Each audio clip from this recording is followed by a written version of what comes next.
আজকে সকালে বাড়ির থেকে নিয়ত করিয়া আইছি গিয়াও আগে বড়ি চাটনি বানাইমু। সকালে হসপিটাল লইয়া সবার আগে বড়ি পাড়িছি, বড়ি পাড়িয়া ওটা বালা করে বাছিলাম। Okay.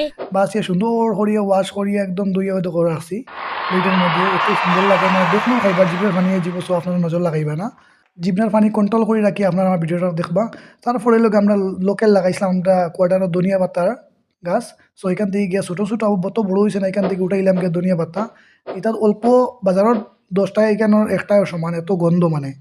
এত মানে গন্ধ ওই দেখুন আমি এখন ছোট ছোট দেখে বাছি বাছি কটা পাতা লইছি, লইয়া আনিয়া ধুইছি বালা করে ওয়াশ করছি, করিয়া এরপরে আমরা গ্রাইন্ডারে লাগাইছি। ইনা তো ফাটা আর হিল নাই, গ্রাইন্ডার হারিয়া লগে ধনিয়া পাতা ওটাও দিলেইছি। ধনিয়া পাতাটা দিয়া পরে বের করে গুড়াইছি বুঝছো নি, একদম গুড়াইয়া রসুন চেঁচিয়া দিছি, মরিচ গুড়ি, কাঁচা মরিচ শেষ হয়ে গেছে, কাঁচা মরিচ নাই তো এর লাগি মরিচের গুঁড়া দিলাম। আর মরিচের গুঁড়া দিয়া ওই দেখুন পুরা রেডি। ওয়াও! এত টেস্ট হইছে মানে আর কোনো কোয়া নাই। ধনিয়া পাতা আর বড়ই পরে হইলো গিয়া আমি নিয়া বইলাম ডিব্বির মাঝে লইয়া গিয়া, আর ওই দেখো আপনারা দেখুন কি সুন্দর। জিব্রার পানিটা কন্ট্রোল করবা, হ্যাঁ?